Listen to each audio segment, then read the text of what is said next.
Maybe కష్టపడితేనే ప్రతివాడికి ఫలితం దొరుకుతుంది, కానీ అంత స్టార్డమ్ వచ్చిన తర్వాత కూడా ఇంకా కష్టపడాలి అనే ఆలోచన నిజంగా హ్యాట్స్ ఆఫ్ చెప్పాలి.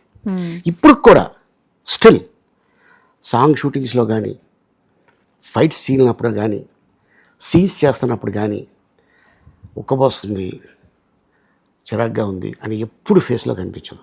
The kind of comedy he generated, the kind of heroism, అంటే ఈ యాక్షన్ ఎపిసోడ్లు కానివ్వండి, ఇవన్నీ అప్పట్లో యాక్షన్ అంటే ఈయనే.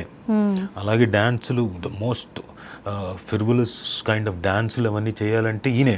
చిరంజీవి గారి గ్రేస్ బాడీ లాంగ్వేజ్ని బట్టి they use to choreograph beautiful moments. ఆయన ఎంతో టఫ్ మూమెంట్స్ చేస్తారు, బట్ ఆయనలో ఉండే ఆ స్మాల్ చిన్న ఆ మెలికలు, ఆ చిన్న గ్రేస్ అవి చాలా బాగా పట్టుకునేవారు.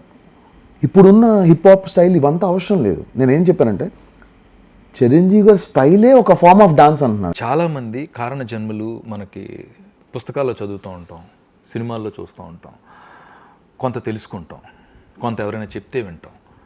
ఈ జనరేషన్లో ఈ జనరేషన్లో ఇప్పుడున్న వాళ్ళకి, నెక్స్ట్ జనరేషన్కి కూడా చిరంజీవి గారు నిజంగానే ఒక కారణ జన్ముడు. ఎందుకంటానంటే ఈజ్ లైక్ ఏ బుక్ అండి.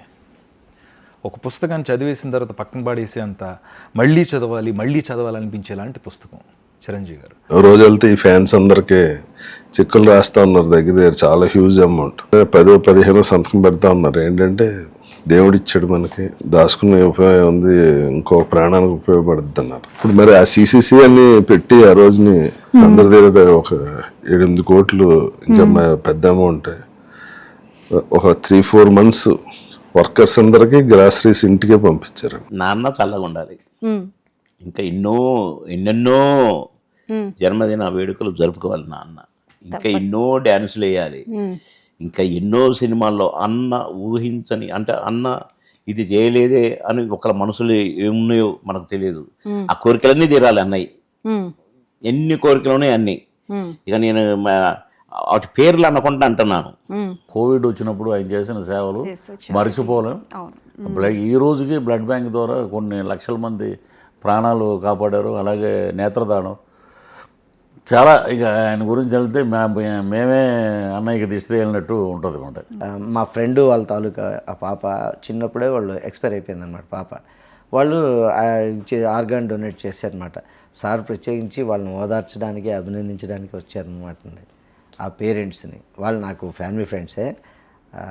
అది సార్ అంటే అది ఆ మంచి గుణం అనమాట. వచ్చి అప్రిషియేట్ చేసి వాళ్ళని ఓదార్చి, ఆయన ఓదార్స్తే ఏ రేంజ్లో ఉంటుంది, ఎంతైనా మన బాధ మర్చిపోతాం మనం, అలా ఉంటుందండి. అండ్ ఏదో మన కోసం అనేది కాకుండా ఎంతమందిని, మొన్న ఆ కోర్టు సినిమాలో అమ్మాయి చేసినప్పుడు వాళ్ళని పిలవటం కానీ, వాళ్ళకి ఒక భయము బెరుకు అనేది లేకుండా ఆ తగ్గింపుతనం ఉంది చూసారా, that is beauty of Chiranjeevi. చిన్న స్థాయి నుంచి ఒక ఉన్నత స్థాయికి వచ్చి ఆఖరికి megastar. Is not only the megastar in the screen, on the screen, but of the screen also is mega personality for all youth, for all generations. ఆయన దగ్గర చూసి నేర్చుకోవాలి కష్టం అంటే ఏంటో. ఆయన ఎప్పుడు కలిసిన ఆనందమే మేడం, ఎప్పుడు హ్యాపీగా ఉండాలి. ఆయన ఉన్న రోజులు అన్ని సినిమాలు చేస్తూ ఫుల్ ఎంటర్టైన్ చేస్తుండాలి జనాలను. ఎప్పుడు కూడా ఆయన కార్యక్రమాలు ఎన్నో చేస్తారు, సేవా కార్యక్రమాలు చేస్తూ మా సపోర్టు, మాలాంటి అభిమానులు ఎంతోమంది ఉన్నారు, 1000 మంది 1 కోట్ల మందిలో ఉన్నాము. మేము ఎప్పుడు సపోర్ట్ ఉంటాం, ఎప్పటికీ మెగా ఫ్యామిలీకి ఏ రోజైనా సపోర్టే మేము. అండ్ అలాగే బాస్ ఎప్పుడు చల్లగా ఉండాలని మనస్ఫూర్తిగా కోరుకుంటాం మేడం. నేను సార్తో ఒక మాట చెప్పాను, పద్మభూషణ్ వచ్చింది, పద్మ విభూషణ్ వచ్చింది, ఇంకొకటి మిగిలింది సార్ అన్నాను. ఊరుకో అన్నారు ఆయన. సో అండ్ ఈ బర్త్డే సందర్భంగా మీరు ఇంకా మంచి బ్లాక్ బస్టర్ హిట్స్ ఇవ్వాలి అండ్ ఇంకా ఎక్కువ మూవీస్ చేయాలి. మిమ్మల్ని చూసి ఈ జనరేషన్ వాళ్ళు లైక్ జెన్ ఆల్ఫా ఈ యూత్ కూడా, ఈ పిల్లలు కూడా మిమ్మల్ని చూసి ఇన్స్పైర్ అయ్యి వాళ్ళు కూడా యాక్టింగ్ సైడ్ రావాలని మనస్ఫూర్తిగా కోరుకుంటున్నాను సార్. అన్నయ్య, మీరు సినిమాలు ఆపకండి. సడన్గా భూమిలో నడిచే వాళ్ళకి ఊపిరి ఆడకపోతే ఎలా ఉంటుందో అలా ఉంటుంది నాకైతే. నాకే కదా అందరికీ. అన్నయ్య, మీరు నవ్వుతూ ఆరోగ్యంగా ఉండాలి. ఇది ఒకటి తప్ప నేనేం కోరుకోను. మీరు ఆరోగ్యంగా ఉండాలి, నవ్వుతూ ఉండాలి. మీ దగ్గరికి వచ్చినప్పుడు రావి ఎలా ఉన్నారా అని అనే మాట, ఏం సినిమాలు చేస్తున్నావు, అమ్మ ఎలా ఉంది, ఇలాంటివి ఉంటాయి చూసారు. అందరితో మీరు అంతే అభిమానంగా ఉంటారు అనుకోండి, దానికోసం నేను సంవత్సరం అంతా బతికేస్తాను. చిన్నప్పటి నుంచి ఆయన ఫాలో అయిన, ఆయన సినిమాలు చూసాను. నేనే కాదు, ఇండస్ట్రీకి వచ్చిన 99% ఆల్మోస్ట్ అందరూ ఆయన ఇన్స్పిరేషన్ తీసుకొని ఇండస్ట్రీకి వచ్చిన వాళ్ళే యాక్టర్స్ అందులో నేను ఒకడిని ఆ ఇన్స్పిరేషన్ కారణమైన బాస్ని అన్నయ్యకి నిజంగా ఆయన పుట్టించినందుకు వాళ్ళ అమ్మా నాన్న గారికి శిరస్సు ఉంచి పాదావందనాలు చేసుకుంటారు. నిజంగా అంత మంచి అన్నయ్యని మాకు ఇచ్చినందుకు, నానటోళ్ళు ఎంతోమందికి అలాంటి గొప్ప అన్నయ్యని ఇచ్చినందుకు నిజంగా వాళ్ళకి నమస్కారం పెట్టుకుంటాను. చిరంజీవి ఆయన పేరు, అభిమానుల హృదయాలే ఆయన ఊరు. అదే ఇంకంతకని ఇంకేం చెప్పలేం. ప్రతి ఒక్క హృదయంలో ఆయన ఎప్పటికీ ఉండిపోతాడు. ఎప్పటికీ ఆయన సినిమాలు అలాగే ఉండిపోతాయి. బాస్ ఇంకో 70 సంవత్సరాలు కూడా మమ్మల్ని ఇలాగే ఎంటర్టైన్ చేయాలి, ఇలాగే స్క్రీన్ మీద అంతే గ్రేస్తో కనబడాలి, అంతే స్టైల్గా కనబడాలని ఒక ఫ్యాన్గా నేను కోరుకుంటున్నా. ఆయన చేసే సహాయం ఎక్కువ ప్రచారం చేసుకోడు ఆయన. అన్ని గుప్తదానాలు ఎక్కువ ఉంటాయి, ఎక్కువ ప్రచారం చేసుకునే మనిషి కాదు ఆయన. ఆయన మీద అభిమానం అంతా ఇంత కాదు, కోట్లాది మందిలో నేను కూడా ఒకరిని. కాబట్టి చిరంజీవి గారు ఎప్పుడు హాయిగా సుఖంగా ఆరోగ్యంగా ఉండాలి, అదే నేను మనసారా కోరుకునేది. కార్ కొనుక్కున్న అప్పుడు చేతులతో మీరు కీ తీసుకున్నాను.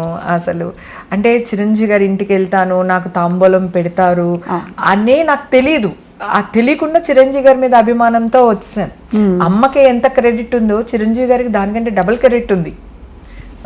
సో మా అమ్మ కంటే కూడా చిరంజీవి గారు ఇది ఎక్కువ ఉంది నా మీద ఇన్ఫ్లుయెన్స్. సార్ మీరు ఎంతో మందికి ఇన్స్పిరేషన్, ఎంతో మందికి హీరో, ఎంతో మందికి దేవుడు. ఇది నేను కొత్తగా చెప్పక్కర్లేదు. సో మీ బర్త్డే సెలబ్రేషన్స్ అనేవి మాకు చాలా పెద్ద పండగ లాంటిది. జనరలీ అంటే మిమ్మల్ని కలిసి సెలబ్రేట్ చేసుకోవడం ఒకటి అయితే, మేము మా ఇంట్లో కూడా చాలా బాగా సెలబ్రేట్ చేసుకుంటాం. ఐ నో ఇట్స్ 70th అనగానే కొంచెం అలా ఉంది కానీ, but I think your still 40-45 అంతే. ప్రొడ్యూసర్స్ విషయంలో మనం చాలా చూసాం. ఒక సినిమా చేస్తున్నప్పుడు మనం ఇన్ని డేస్లో ఫినిష్ చేయాలి, ప్రొడ్యూసర్కి మనం డబ్బులు మిగిల్చాలి, అండ్ ఆయనకు లాస్ చేయొద్దు. ప్రొడ్యూసర్ని మనం కాపాడుకుంటే ఎన్నో సినిమాలు వస్తాయి తెలుగు ఇండస్ట్రీకి. ఆయన ప్రొడ్యూసర్స్ పట్ల చూపించే ఒక విధానం కానీ డబ్బు విషయంలో అదొకటి, అండ్ ఫ్యామిలీకి ఇచ్చే టైమింగ్, ఇంకా ముఖ్యంగా మా ఫ్యాన్స్ కోసం అభిమానులకి చూపించే ప్రేమ ఆప్యాయతలు చాలా నేర్చుకోవచ్చండి. చిరంజీవి సార్ ఇప్పుడు ఇన్స్పిరేషన్ గా ఎవరు తీసుకోవాలన్నా one and only Chiranjeevi sir. ఎందుకంటే కష్టపడి బాండ్, అసలు ఆ స్ట్రగుల్ తో చాలా డాన్సులు క్రియేట్ చేసి, ఫైట్స్ క్రియేట్ చేసి, ఒక ఆడియన్స్ కి ఒక స్టైల్ అంటూ మెగాస్టార్ అనే ఒక స్టైల్ క్రియేట్ చేసి అందరూ కూడా ఆయన ఫాలో చేయాలని ట్రై చేస్తుంటారు, ఆయనలా యాక్ట్ చేయాలని, ఆయనలా ఫైట్ చేయాలి. సో అది చాలా గ్రేట్ అనిపిస్తుంది. 80s లో రుస్తుము అలాంటి సినిమాలు చూసామన్నమాట. అప్పుడు ఎలా ఉన్నాడో ఆల్మోస్ట్ కొంచెం అప్పుడున్న వ్యక్తి షైన్ అయితే ఎలా ఉంటారో అలా ఉన్నారు తప్ప పెద్దగా ఏది వచ్చినట్టు లేరు. అదృష్టం అంటే చిరంజీవి గారి ఫోటో ఉన్న దగ్గర మనం ఉంటే చాలా అదృష్టం. వండర్ఫుల్. ఆయన పేరు వినపడే దగ్గర మనం ఉంటే చాలా అదృష్టం. వాళ్ళుగా నా దైవంతో సమానం. ఆయన పాటలు నేర్చుకుంటేనే, ముఖ్యంగా చిరంజీవి గారి సినిమాలు అన్ని రెగ్యులర్గా చూస్తున్నాను కాబట్టి అటు పాటతో పాటు ఆటోమేటిక్గా ఆయన్ని కూడా నేను ఫాలో అవడం, ఆయన డాన్స్ అంటే అలా పాట పాడుతున్నప్పుడు డాన్స్ చేస్తూ చేయడం అట్లా నాకు తెలియకుండానే జరిగింది అంతా. అలా మొదలైనటువంటి నా జీవితం, ఆయన ఈ ప్రయాణం ఆయన మనసులో స్థానాన్ని సంపాదించుకునేంత అంతవరకు వచ్చింది. తర్వాత వారికి నేను ప్లేబ్యాక్ పాడే అవకాశం కూడా కలగడం, ఇవన్నీ కూడా అంటాం కదా, సింపుల్గా ఒక మాట చెప్పాలంటే పూర్వజన్మ సుకృతం. తను ఎట్లా చేయగలడు, ఎలాంటి సబ్జెక్ట్స్ అయితే అతనికి సూట్ అవుతాయి చిరంజీవికి అని చెప్పి కరెక్ట్గా జడ్జ్ చేసి, విజేత కానివ్వండి, అత్తకమ్ముడు అమ్మాయి మొగుడు కానివ్వండి, పసివాడి ప్రాణం కానివ్వండి, కొండవీటి దొంగ కానివ్వండి, ఇట్లా కంటిన్యూస్గా అతనితో సినిమాలు చేయడం జరిగింది. అన్ని సూపర్ హిట్లు అయినాయి. ఇప్పటికీ ఆయన ఏదో టాప్ స్టార్గా ఇంతకాలం నుంచి ఉన్నా సరే షార్ప్ టైంకి వచ్చేస్తారు. ఏది కావాలి అది ఎన్నిసార్లు కావాలి అన్నిసార్లు చేసే ప్రయత్నం ఉంటుంది. తనకి బాగోపోతే నచ్చపోతే తను చేసింది మళ్ళీ బాగొచ్చిందని చెక్ చేసుకుని, లేదా అక్కడ నేను తప్పు చేశానని మళ్ళీ వచ్చి చేయటం నేను చూసామని కూడా అనుకున్నట్టుగా అది మైండ్లో తెలుస్తుంది.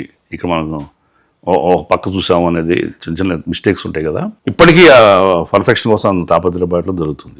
అమ్మో, ఈయన ఆ భోజనం చేసేటప్పుడు ఆ సీన్ ఉంటది కదండి, వాళ్ళ డాడీకి భోజనం పెట్టరు కదా, పెద్ద చిరంజీవి గారు చాలా చూస్తూ ఉంటే ఆకలేస్తుందమ్మా అన్నం పెట్టాను వాళ్ళ అమ్మని అడిగినప్పుడు కానీ, ఆ ఎమోషన్ కానీ, ఆ మిర్రర్లోంచి చిన్న చిరంజీవి గారిని పెద్ద చిరంజీవి గారు చూస్తున్నప్పుడు ఆ సీన్ అంతా నాకు లాస్ట్ లో చనిపోయేటప్పుడు అయితే ఇంకా అసలు మన వల్ల అవ్వలేదండి. Chiranjeevi garu age is just a number. So you know అది పక్కన పెట్టేసేయండి. You are forever young at your heart, and in our hearts also you are completely young. And మిమ్మల్ని అట్లానే ఇప్పుడు ఇది గుర్తుండదు, బట్ యూనో సినిమా అనేది 100 years వరకు గుర్తుంటుంది. సో మీరు అట్లా చిరంజీవిగా నిలిచిపోతారు అందరి మైండ్స్లో కానీ హార్ట్స్లో కానీ. మా అందరితో నాగబాబు గారు ఆ విధమైన బాండింగ్ క్రియేట్ చేశారు. అంటే మా అందరి స్కిట్లు చూసేలాగా మేము ఎవరైనా బాగా చేస్తే వెంటనే నాగబాబు గారు ఆ బాగా హైలైట్ అయిన స్కిట్ ని చిరంజీవి గారికి పెట్టేవాళ్ళు. వీళ్ళు చూడని ఎంత బాగా చేశారు అని. ఆయన వీలు చేసుకుని, ఆయన అంత బిజీలో కూడా వీలు చేసుకుని అది చూసేవాళ్ళు. ఆ విధంగా అందుకని మా అందరి మీద చిరంజీవి గారికి కొంచెం తెలియని ఒక చిన్న మా ప్రేమ ఉంటది అందరి మీద. ఇంటికి వెళ్ళిన మా అమ్మాలకి మా ఫ్రెండ్స్కి అందరికి ఫోన్ చేసుకుని అరే చిరంజీవి గారు నాతో మాట్లాడారు, చిరంజీవి గారు పక్కన కూర్చొని మాట్లాడాను నేను అని అంటుంటే నైట్ నిద్రలేదు. ఏదో చిన్న హ్యాపీనెస్, అబ్బా ఇండస్ట్రీకి వచ్చింది మనం ఏదో సాధించాను ఫీలింగ్ ఉంటుంది కదా.